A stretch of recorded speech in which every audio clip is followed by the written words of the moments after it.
Chairs No Waiting, episode number 616, the eBullet, January 2021. Two Chairs No Waiting is brought to you each week by the folks over at WeaversDepartmentStore.com. Drop by over at Weavers. Wow, we got some brand new shirts in celebrating the 60th anniversary of the Andy Griffith Show. There's 3 different shirts. 2 of them come as sweatshirts. So head over and check those out. And while you're there, you might want to check out Randy Turner, his book, Mayberry First. You'll love it. It's a compendium of historical essays on the classic series of the Andy Griffith Show. Head over to WeaversDepartmentStore.com and check it out. Two Chairs No Waiting is also brought to you by donations from listeners like you. And I want to thank this week's executive producer, Dixie Griffith, Andy's daughter. Thank you so much for helping support the podcast. Wow, what an honor that is to me. Hello, everybody. I'm Alan Newsom, your host for Two Chairs No Waiting, and it is a great time to be a Mayberry fan. There's all kinds of stuff going on in the coming year here in 2021. We're excited about it. And not only that, the eBullet just came out. That's right. So we'll be talking about the eBullet in just a few minutes. We'll be talking about that and going through some of the stuff.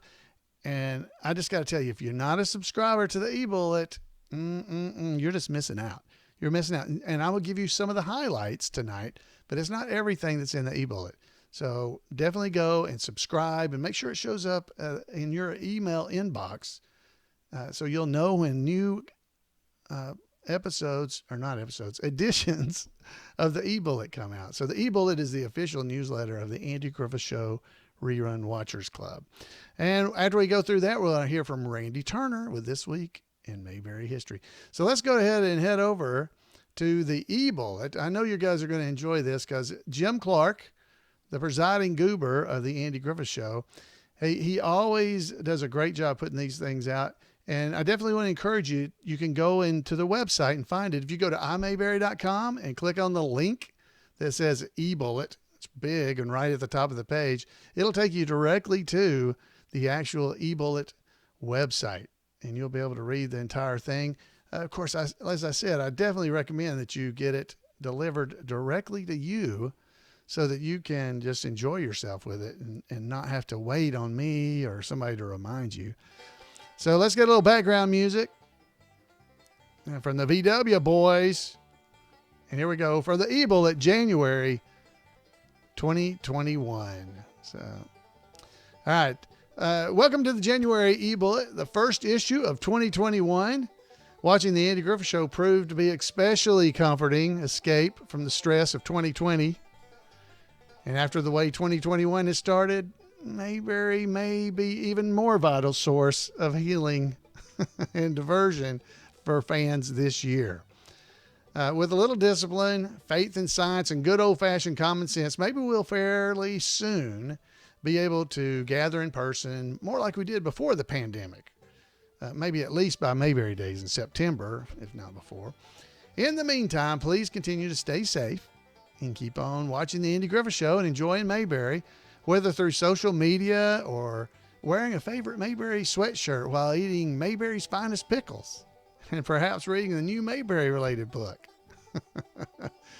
So the Barbershop Bulletin Board, Floyd's Barbershop Bulletin Board and event calendar is a portion of the eBullet that is there every issue. And it reminds us that the Andy Griffith Museum, featuring Andy Griffith's great friend, Emmett Forrest, and his amazing collection of Andy Griffith artifacts, is open. Please note that the museum is more than just Barney's. They have more than just Barney's 2 rules at the Rock, because there's a lot of rules. There's rules about with North Carolina. They're pausing in the phase 3 of the pandemic protocols. There's only 25 visitors at a time allowed in. But hey, we can work with that. So head over to Mount Airy, North Carolina, and go to the museum if you're there. You can check everything out and get all the guidelines that you need, or you can contact them by heading to andygriffithmuseum.org. If you'd like that information, it's in the eBullet. You can just click the link there and see it. There's also a phone number for the museum that you can check out. Now, in 2021, the things we know about so far that are currently planned, fingers crossed that they can pull them off. is April 10th. Rodney and Beverly Dillard are going to be the special guest performers at Mayberry and I Love Lucy Day in Granville, Tennessee. The festivities will begin at 9 a.m. And it says additional guests and performers and other details are TBA. Well, I can tell you one, Floyd the Barber is supposed to be there. So Floyd and Barney, Rick Roberts from the Mayberry Men movie, Barney, he's supposed to be there too. So fingers crossed we can all make it to that and everything's safe and we can go. So there's April 10th. That could be one of the very first things. Now the next thing on the calendar is September 20 through 26th is the 32nd annual Mayberry Days. So there's nothing scheduled currently in 2021 except April and then September. So right now it's nothing else on there. That doesn't mean there's not going to be more. It's early. So hopefully there's still going to be stuff in May and June and July. There's going to be other things that we can go see, but these are the things we know about currently. So the 32nd annual Mayberry Days in Mount Airy, a special guest that they've already confirmed are Betty Lynn, Thelma Lou, of course, and Rodney Dillard, the guitar playing Darling Boy. And there's tickets on sale for a bunch of concerts and stuff they're going to have by T. Graham Brown, the Doug Dillard tribute show by the Dillards, that'd be Rodney, of course. Professor Brower's class, they're still planning to do that. Tim White and Troublesome Hollow. Tim White, who you're hearing here in the background with the VW Boys, his group now is called Troublesome Hollow. Definitely something you want to check out if you're able to. Then there's other things going on, including Colonel Tim's Talent Time. Go to the eBullet and check out these things so that you know what's happening the weekend of Mayberry Days. There'll be much more announced, and just keep watching the calendar to get more information. On October the 31st through November the 6th, this one, hopefully, Lord willing, will occur this year. We're going to have Clint Howard as a special guest for the Mayberry Cruise 15, the 15th Mayberry Cruise. Of course, it was postponed last year with a little bit of tweaks from the dates. So October 31st to November the 6th. It's really close to the same time it was supposed to be in 2020. This cruise is going to be aboard Carnival's Freedom, and it's going to go out of Fort Lauderdale and travel in the Eastern Caribbean. Definitely worth going. I hope you can go. I'll be at that as well. It'll be a whole bunch of the tribute artists will be able to go to this one, and we're really looking forward to it. Being just getting back together and seeing the Mayberry family, all these events that we've just talked about. Gosh, I just hope they all can pull off. And of course, we'll try to have the Mayberry meetup that the podcast actually is involved in as well. So let's hear a bit about the news of cast and crew. Now, this is all in the eBullet, guys. So make sure you're subscribing to the eBullet. If you need to know how, go to the eBullet. There's a giant thing there on the side that says subscribe. So you can subscribe to it. It's in the menu as well if you're on your phone. All right, so news of cast and crew. Another section that's always in the eBullet. On the heels of November's release of both Building Paradise, a documentary for National Geographic, and Hillbilly Elegy for Netflix, Ron Howard is now busy directing a documentary, again for National Geographic, about, boy, I can't say this, Chief Jose Andres and his World Central Kitchen charity. Somehow that was hard for me to say. Ron is also in pre-production on his next directing project, 13 Lives, a film based on the cave rescue of the boys soccer team in Thailand. You remember that? It captivated the world back in 2018. The film is set to begin shooting in Australia in March. Boy, that's rough, isn't it? He has to travel to Australia and just, God, it's a rough life for Mr. Howard. It's rough. The Willow TV series for Disney Plus, one of the many projects for which Ron is serving as executive producer, is also in pre-production. Ron is expected to direct at least one early episode before turning his attention to directing one of several more movies in the queue at Imagine Entertainment. Ron is scheduled to be inducted into the Duncan Area Hall of Fame, his hometown of Duncan, Oklahoma. this month, but the gala ceremony has been postponed until next January because of the pandemic. Oh, man, that's too bad. Betty Lynn, Thelma Lou, she's still hunkering down in Mount Airy. She reports that she's doing well and has had a nice holiday season. She's eager to resume her meet and greets with fans at the Andy Griffith Museum, but that likely won't happen until summertime at the earliest. So fingers crossed that that's all going well. Maggie Peterson, Charlene Darling, the husband and husband Gus have moved into an assisted living facility, which will hopefully allow her to have even steadier progress in recovery from recent surgeries. They even show she was wistful about leaving home, and she has lived in since shortly after her time on the Andy Griffith Show. Yeah. So there's a GoFundMe campaign that's going on. It was set up by Maggie's family to help with some of her significant and ongoing uncovered medical expenses. It's still active, and it's reached about 60% of its goal, and Maggie is extremely grateful for all the donations. So there's a little note here, a news flash that was just before they were getting ready to publish the eBullet. We got word from Maggie's nephew, Ben, that both Maggie and Gus have tested positive for COVID. Now, that was what the report was at the time. So now that we're a little later, I can give you this report that came out just on the 16th of January. It said, we wanted to update you about Maggie's condition. The good news is that she was discharged from the hospital on Thursday evening. So it was just this past Thursday, and is home. She is doing better, but is very weak and will require some rehab to help her get back to normal.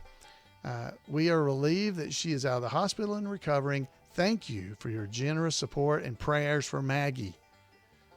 We share your lovely comments with her, and she appreciates them very much. So that's an update that's not in the actual eBullet, but it is just came out because she was hospitalized back on the 17th, and she got out just this past Thursday from COVID. So thank goodness that she was able to respond well to the treatment. So Maggie, you're in our prayers. Everybody, please continue to pray for Maggie and Gus.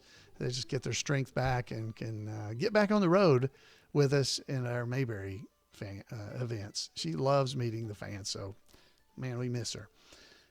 Tied Up in Knots, the memoirs of Karen Knotts, the daughter of Don Knotts, has been officially announced by her publisher. The plan is for it to be available in time for Mayberry Days in September. So, all right, another book we get to listen or read. I listen to books. I'm an Audible person. Let's go on here. George Lindsay Jr., of course, you might know from the name George Lindsay Jr. that he's the son of George Lindsay. He has released a new CD with 3 songs on it. I don't think I have one sitting here. I'd show it to you if you're on the video.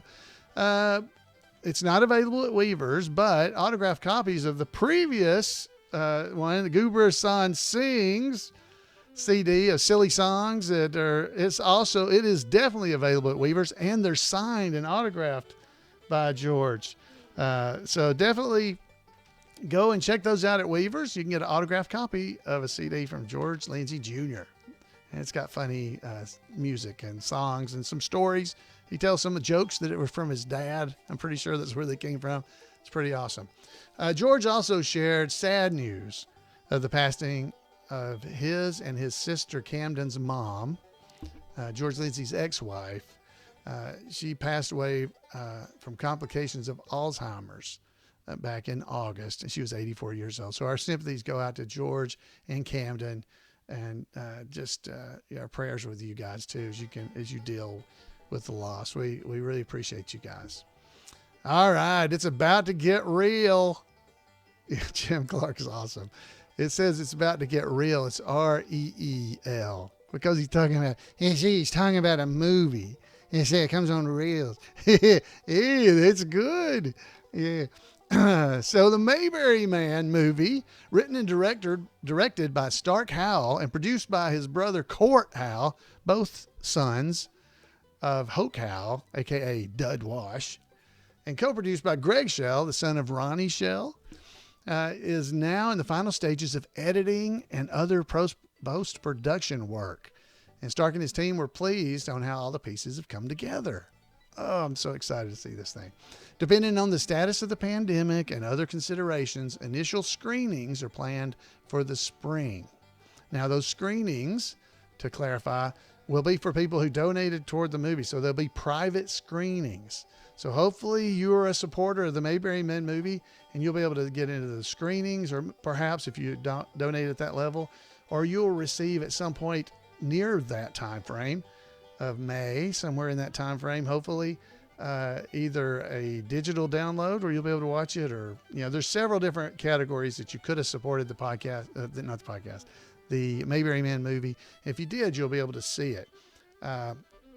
They're still working to get a distributor, and that hasn't happened yet. That'll happen once they kind of finish with all the editing and get everything ready.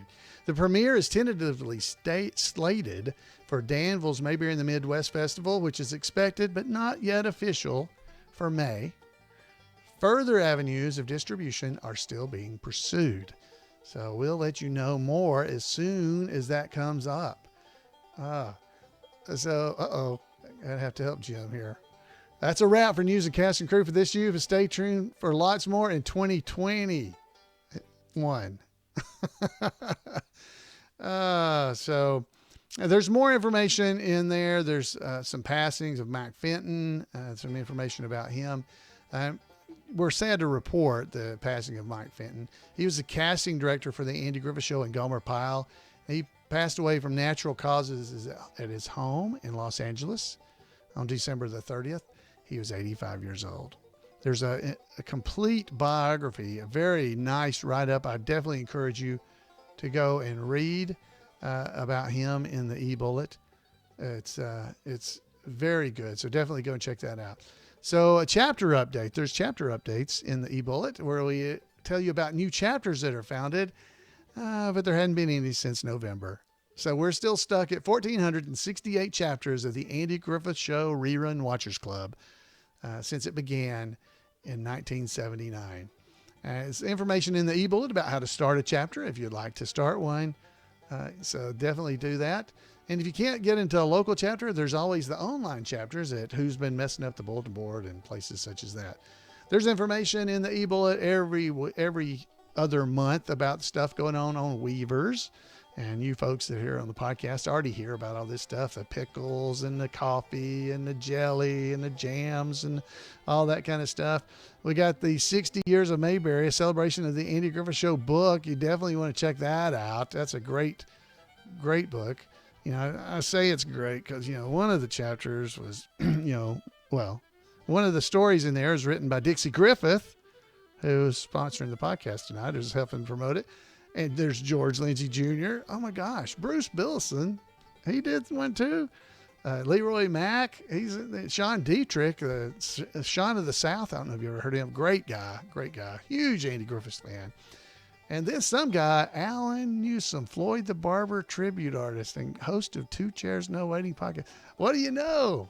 And so if you ordered that book through Weavers, I'm available to sign it. Just let me know.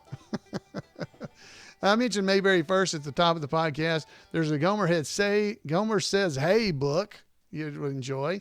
And we still got some of these, guys. We got some lithographs they're prints, lithographs that are autographed by George Lindsay. There's a few of those. Go and check those out because those are hard to come by. And just go check out all the other cool stuff they got there. Loaded Goat t-shirts, a bunch of sweatshirts, all kinds of stuff. All right, so some chapter news. We got chapters of the Andy Griffith Show Rerun Watchers Club.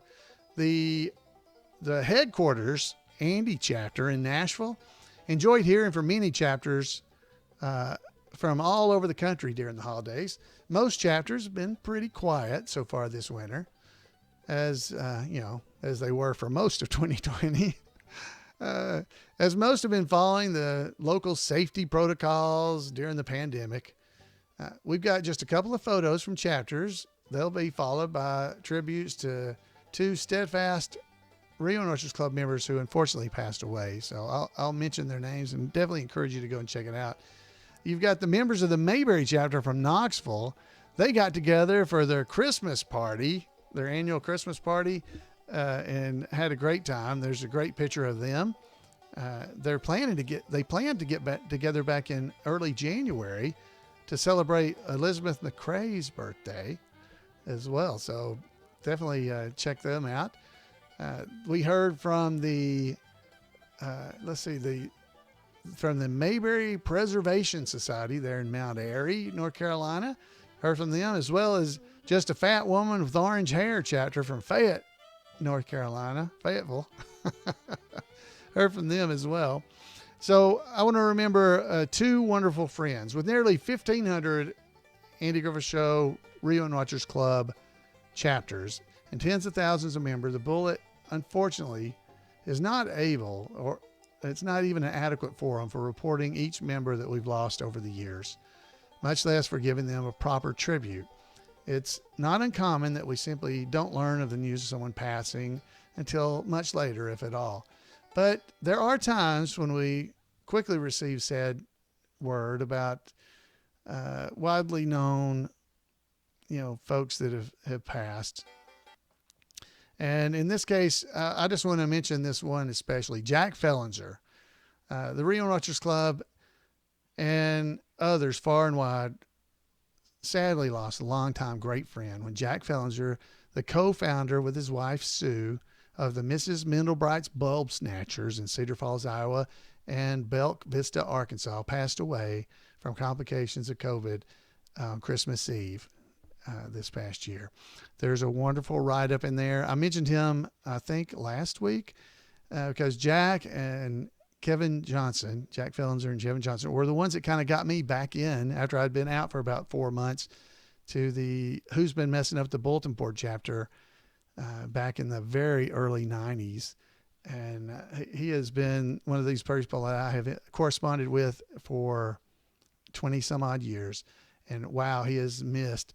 He's also was a trained noticer. And there's a wonderful little note in here that he was the first person to spot the 1957 North Carolina JL327 license plate, by far the most common Mayberry license plate number on the Andy Griffith Show. It was in an Atlas Tires ad in a magazine showing all 50 state license plates back in February of 1959. It was the issue of the Saturday Evening Post. Jack deduced that the ad, or one of very similar Atlas ads with license plates that ran from the 50s to the 60s, was the source material used by the tag's prop department to create the Mayberry squad car license plate. That's just one of the things. I need you to go and just read this about Jack. He was a wonderful guy. Great stuff he has in here. But he was definitely one that noticed the license plate in the magazine, and it was JL327. And so that's likely where it came from. Jack was a great friend. He is someone who is definitely going to be missed. Also, Joe Anthony. We were saddened to learn that Joe Anthony, one of the earliest members of the Rerun Watchers Club, and one of the most dedicated as well, and founder of the No Thank You Leon chapter, he passed away unexpectedly on January the 2nd, and he is missed as well. Wow. Folks, just keep in prayer and stay safe with one another. There's wonderful pictures of Joe at Mayberry Days where he gathered with the folks back in 18. There's a great picture there. Just everybody outside Foley's Market there over at Wally Service Station. Definitely sad to hear these things. So that's just too bad. So they are missed. All right. So I want you to stay in touch with one another. On the web, there is the iMayberry community. And so the iMayberry community is overseen by me, Alan Newsom, and Keith Brown, who does Colonel Harvey, the tribute artist. Keith does most of the work now, and I just kind of do the background stuff as far as keeping the site operational and moving around. Keith does a lot of the work, so I really appreciate him. You can sign up and become a member over at the iMayberry community by going to imayberrycommunity.com. And you can sign up over there. We got about 250 people that are just visiting with one another. Everybody's a Mayberry fan, and we're doing our very best to moderate the site so that we don't have any interlopers coming through there. We'll give them the big freeze if they do. but we're trying our best to make sure it's all Mayberry folks. So head over and check that out while you're running around. There's a lot of information in there as well. I want to encourage you to check out Kevin Burke's Burke on Mayberry podcast. You can find, if you go to twochairsnowaiting.com, look at the menu bar, you'll see links to Burke on Mayberry as well as the Mayberry Bible Study podcast. Now that podcast has not had any new episodes in a few years, but the episodes that are there, there's probably 12 to 15, I can't remember, are evergreen. So you can listen to them at any point. So definitely go and check those out, the Mayberry Bible Study podcast. Then there's other things online, like the Gomer and Goober Pyle Comic Book Literary Guild, which you're going to hear from in just a few minutes here, just a few seconds, as well as many other things. There's even folks starting up groups over on MeWe.com. MeWe.com. You can check out the Two Chairs No Waiting site there, and there's also Sitting on a Velvet Pillow and several others. Check out the eBullet for information about that. Friends, there is more information than I have provided to you in the eBullet. I want to thank Jim Clark completely for his years of dedication to doing the eBullet and getting it out. And before that, the Pocket, and before that, the Bullet. I mean, it's just been, and the Button. There's all those things that Jim's been doing over the years just to keep us all informed and connected. And I just want to thank him for that and encourage you to connect up with fans by going to, I don't know, iMayberry Community or wherever you'd like to go. If you go to iMayberry.com, you can pretty much get to any of these websites that'll help you stay connected with fans of the Andy Griffith Show. So iMayberry.com, check that out. All right, folks, it is time for us to hear from the roving reporter for here at Two Chairs No Waiting, Randy Turner, with This Week in Mayberry History.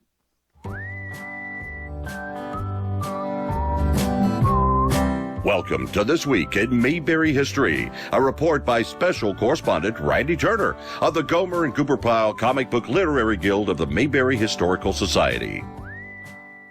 Back when I started doing reports for the podcast, they were very short pieces about multiple subjects.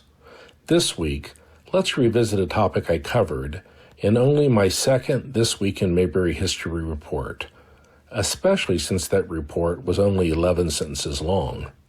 It concerned Ron Howard's second popular series, Happy Days. While Ronnie Howard, as he was known then, had appeared on television before, it was the Andy Griffith Show that made him a child star. The acting ability of Howard from such a young age was incredible, as was his range. He could play equally well humorous scenes, such as being confused as he thought peekaboo was a game you played with a baby, to dramatic scenes, such as questioning whether his Paul believed him about Mr. McBeevy. Even during his time in Mayberry, Howard made other acting appearances. He filmed The Music Man and The Courtship of Eddie's Father while on hiatus, and appeared in other series such as The Fugitive, The Big Valley, and I Spy. After the Andy Griffith Show ended, Opie did appear in Mayberry one last time when he attended Andy and Helen's wedding in Mayberry RFD.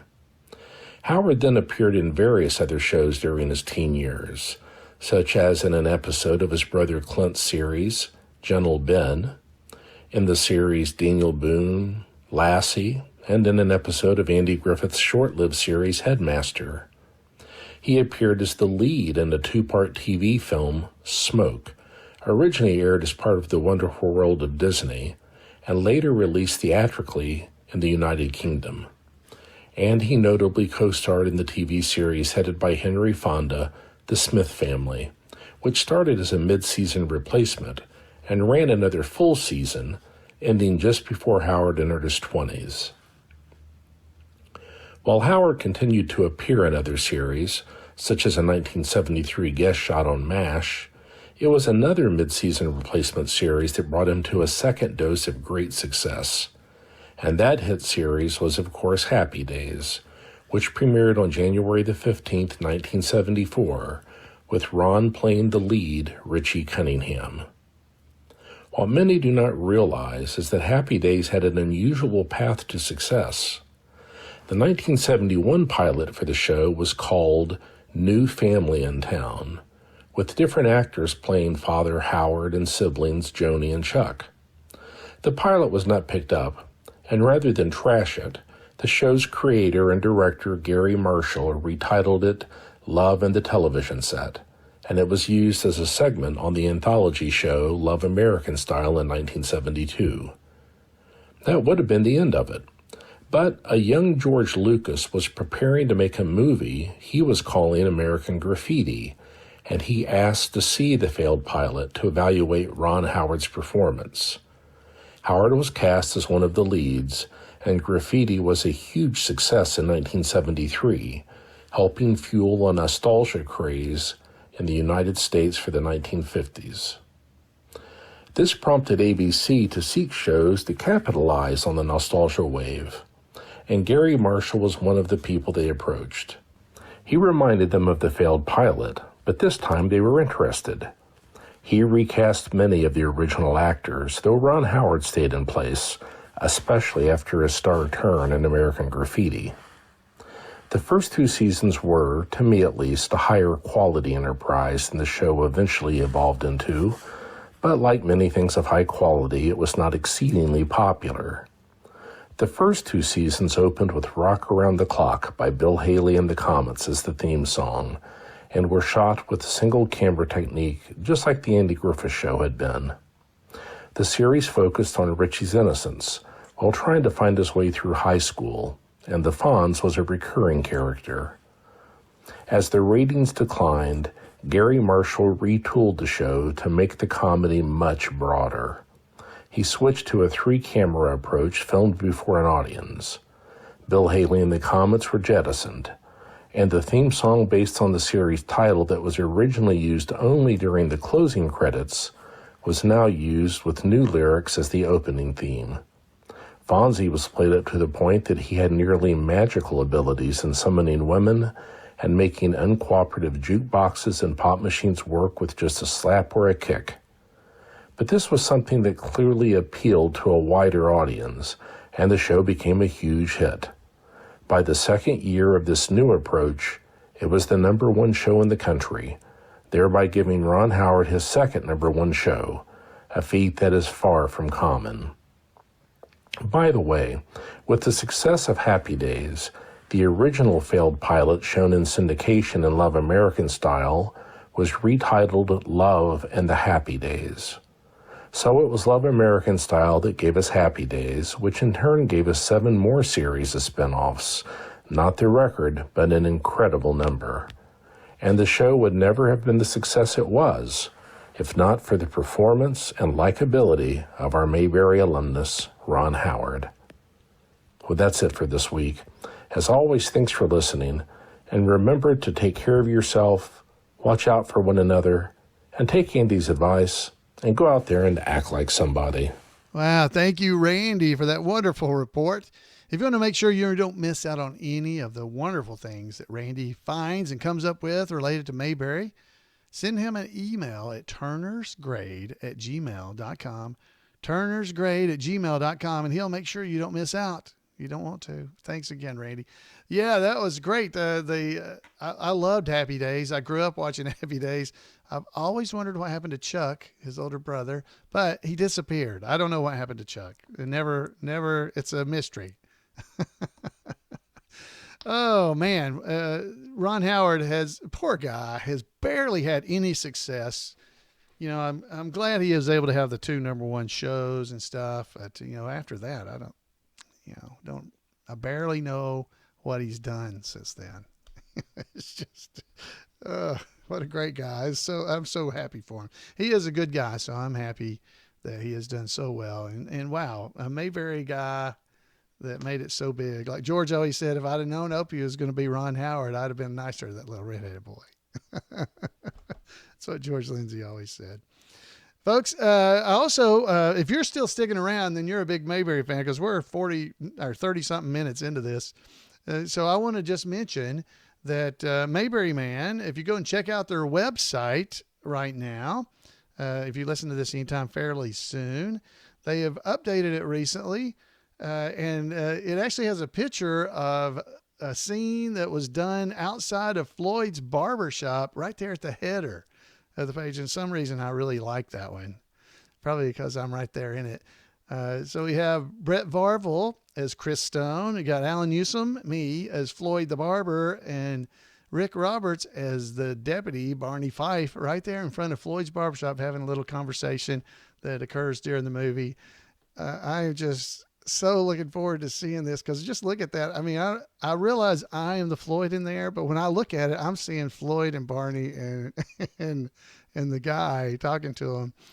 And it's just like, oh my gosh, they're standing in front of Floyd's barbershop. I mean, I realized I was there. Luckily, I'm getting older, and so I can forget things. And so I don't remember. No, I do. I kind of remember this. But wow, what a great experience that was, getting to stand in front of Floyd's barbershop and do a scene like we were really in Mayberry. Oh my goodness. I think I'm going to take that shot and make it black and white. So if you head over to mayberryman.com, you can go and see that. Hopefully, if you're hearing anytime fairly recent to this date, which is the 19th of January of 2021, by the time everybody's getting this. So it should still be there. And I'll tell you a little story. I was on the site on Saturday, I believe it was. I was on the site looking for something, because I was really looking up mayberryman.com to make sure I was getting the URL correct, the link to the website correct. And while I was there, the site is actually changing. And so if you go there, you can also watch the trailer. They have it's not the finished trailer, but it's almost finished. They're getting close, and they went ahead and they have it out there for us to be able to watch. So there's going to be, if you enjoy this trailer, the finished trailer, I can't imagine how good it's going to be. So, because this one, people have watched and are just looking forward to being able to see this movie when it's able to come out. So I am so excited about it. So go and check that out. And that's all I've got for you this week, guys. I want to thank you for being here with me. It is always fun to spend some time with you here in Mayberry. And man, this is it's just an exciting time. We got the Mayberry Effect, the documentary that should be coming out this year, where we'll be able to actually see it. Chris Hudson, the creator, of the documentary, keeps winning awards at film festivals for his directing, for different portions of the film of the the Mayberry Effect documentary. That's going to be a big deal. And we've also got Mayberry Man coming out. We just got so many things, and hopefully we're going to be able to start getting back together as Mayberry community as well in person. So man, this could be an amazing year. So just keep our fingers crossed and keep hoping. We got some fun stuff to look forward to in the coming months. So until then, I'd love to hear from you. Let me hear what you think. Did you hear anything in the eBullet that really got you going, or are you excited about the possibility of these different Mayberry things happening throughout the year? I'd love to hear from you. You can give me a call at 888-684-8415, or you can email me at floyd@imayberry.com. Either one of those ways would be great. If you can't remember, head over to twochairsnowaiting.com and you can find that information there so that you can get with me. I would love to hear from you. All right, folks, until next time, have a great Mayberry week, and we'll see you here on Two Chairs. Good night, everybody.